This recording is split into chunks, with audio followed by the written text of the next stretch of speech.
Look, okay, I know we're like a day late putting this up, but I mean, we had to really digest this whole match. This is a hefty match. This is a thick boy. This was a thick boy. This is what had happened with AEW All Out pay-per-view. Let's go.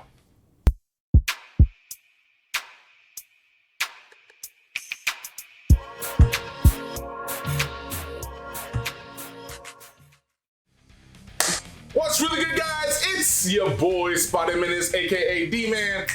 Your man, I'm sitting here with my sister, my day one, the one who holds it down for me, my co-host Daria. Say what's up, Daria. What's up, Daria? And welcome to what had happened was our pay-per-view recap and reaction and discussion show for the channel. We got ourselves AEW's All Out, just happened this past Saturday. I know it's Monday, we had to take a day off because Jesus, we got a lot of stuff that we had to get done. But before we get started, y'all know the drill. If you'd like to see this channel continue to grow and thrive, please make sure to subscribe to us. Hit the bell icon so you can get notifications for every video that we make, ranging from movies to video games to wrestling to whatever we find interesting. Also, like any of the comments that you do enjoy and comment down below because we do like to hear from you, our HEELKAIJU faithful. Now, let's get it going.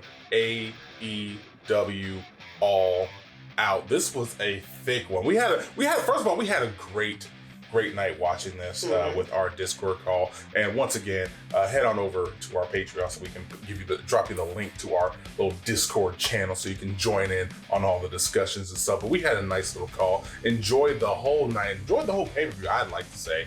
But we had a lot going on this time around, right? Yeah, it was a lot. It was a lot. So I kind of want to do something a little different. Okay. So normally we just do everything in one big bulk where we do a recap and also our takes on things. Instead, I want to just go through the match card, the results of the match card that happened right there. And then after that, then we give our little take on a few issues and storylines and situations that happened during the pay-per-view. That'd be okay? That's fine. All right, let's go ahead and jump right into it. See, I had to actually write most of the stuff down. I had to take notes during this pay-per-view because, as I said, this is a hefty boy. Hefty card. It's a hefty boy. Hefty card. So here we go. We have our night started off with Big Swole and Britt Baker, the cinematic match. This was a very, in my opinion, a very fun match. It was. I think it set the tone for the pay-per-view event. Yeah, I like to think it did. Yeah. Mainly because, like, instead of going way into WWE territory where everything had to be so over the top, this was just a fun brawl of a match.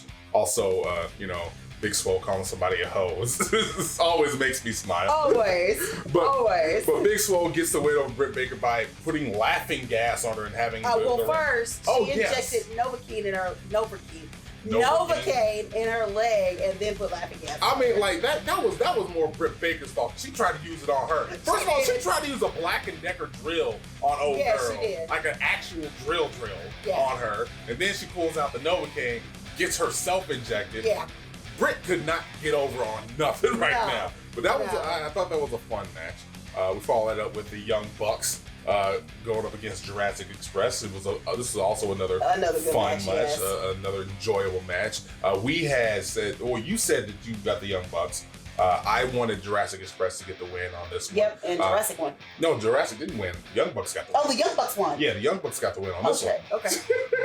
Sorry. I had to remember what my predictions were. But the Young Bucks get the win on this one. I'm curious what they're doing next for the rest of the tag team division after that. Too. Then we had the Casino Battle Royale. We had a few things happening. Like for instance, Darby Allin getting power bombed in a body bag filled with thumbtacks. That's one. Will Hobbs. I consider him my most important wrestler of the match. He basically came in, surprised her. First of all, we were like, who this Chunky Boy? We didn't know who this Chunky Boy was. We enjoyed Chunky Boy. So I'm all in on Was that my Hobbs. TBD? No, that wasn't your TBD. Your TBD was Matt Sydal. That's who my TBD was. Having the Joker card and being the very last person to join in on the match, and ended up messing up his shooting star press. It was so scary. It was very scary. Happened. Yeah, he slipped. Oh my God, it was so scary when it happened. But like he turned it around, had a pretty decent showing, gets eliminated finally. But I'm hoping that he's going to have a long-standing relationship with AEW to the point where he could turn that botch around into something else. Yeah, I think he will. I think he will. And then finally, Lance Archer gets the win in this match. He was probably the most dominant person in this whole match, even with Brian Cage being in the ring with him. He seemed like he was the most dominant one, and it seemed like there was no slowdown from him losing the TNT title to Cody Rhodes. So we got Lance Archer with the win at the Casino Battle Royale. Yay. We followed it up with Matt Hardy and Sammy Guevara. I sadly had to get pulled away, so I didn't get a chance to see the totality of the match. With this match, this was a pretty brutal match. Matt Hardy actually ended up getting a mild concussion. I don't think that was mild. Well, that's how they put it, but yeah.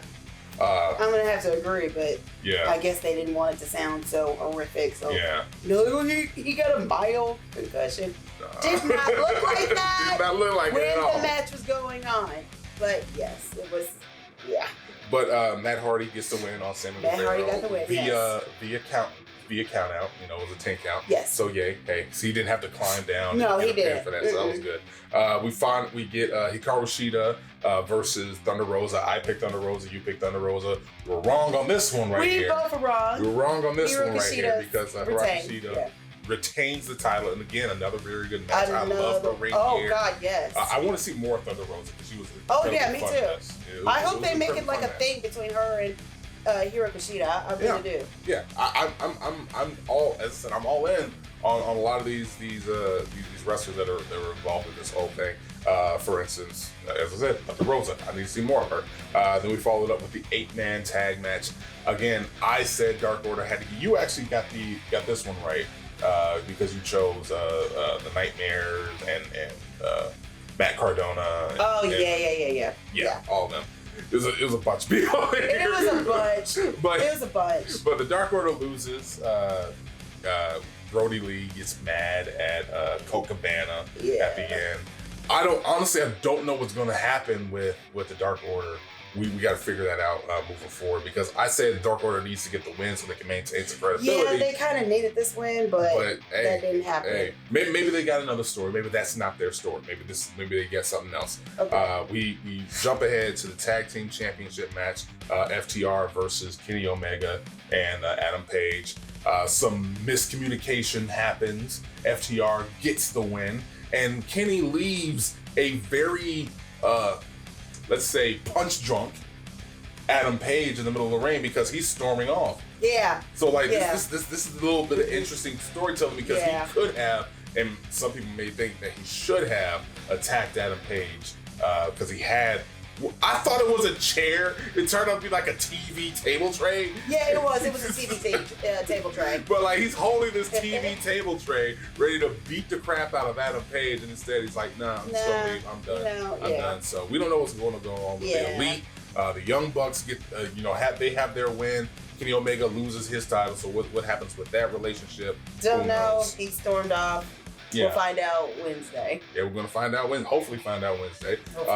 Then we have Orange Cassidy versus Chris Jericho. A dumb fun match. It didn't need to be anything more than this. It was dumb. It was fun. We called it Chris Jericho got dunked in mimosa or water with food coloring or Capri Sun or jugs of I have no idea. Or Tang. Like the whole call was trying to figure out what it was. Everybody's like, this can't be orange juice. It's Tang. Yes. It's gotta be Tang or Sunny D or Gatorade or something. Right. It's gotta be something. But Chris Jericho falls into the match. Again, it's a little fun little stopover match before we get to the main event, which was of course Jon Moxley, the champion, versus MJF. Again, and that one I got pulled away from. So so for this one was a nice bit of in-ring storytelling. MJF working the arm because he's trying to set it up for his. I can't remember what they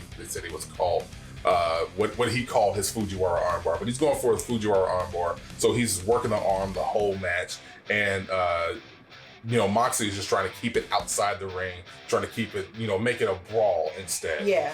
So it looks like MJF actually kind of could get the upper hand, but of course, being the heel and having, your valet ringside. He tries to slide a ring in to use it against Moxley.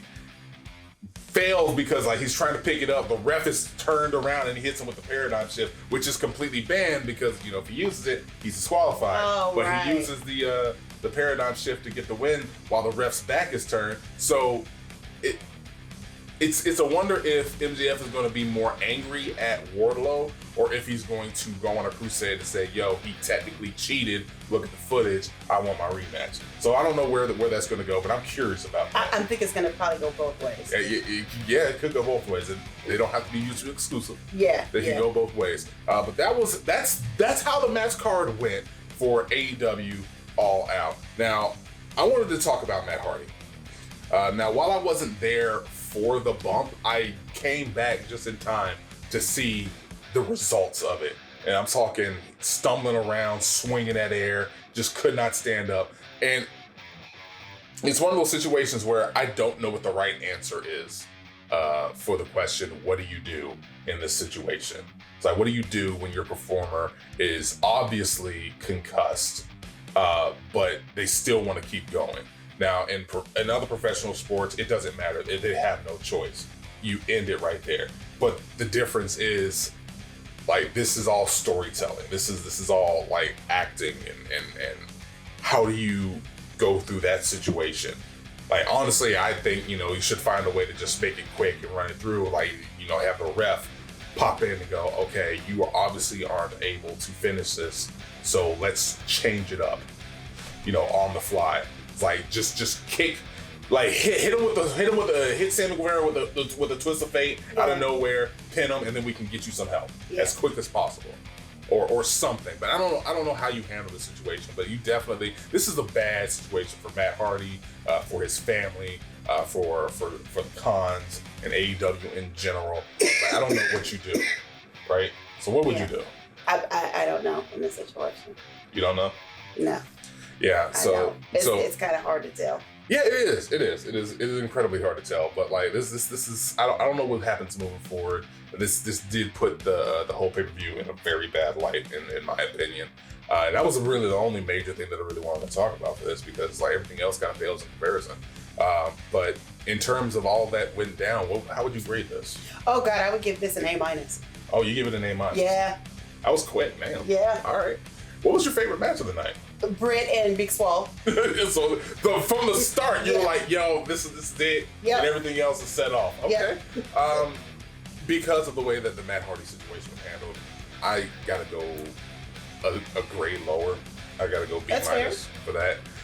Just because, like, once it happened, it kind of cast a pall on the rest of the event. Because a lot of the times, like, as we're watching the rest of the pay-per-view, we're also scrolling Twitter to get updates on Matt Hardy. And just to figure out, and then hearing, his wife is none too happy with the whole situation. Yeah. It just really, kind of made it hard for me to get into the rest of the pay-per-view, even though it still was good. Yeah. It's still like if I could rewatch it, with the knowledge that he's okay right now, I might end up, going, B+, A- right with you. But like as it stands, I gotta go B-. Okay.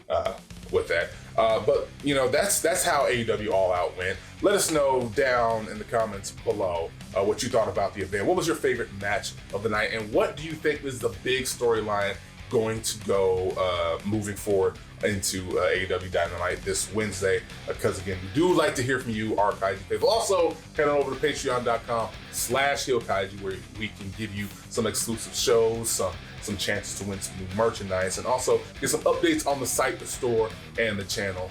Thank you guys for watching, and we hope to catch you on the next What Happened Was. Deuces. Bye.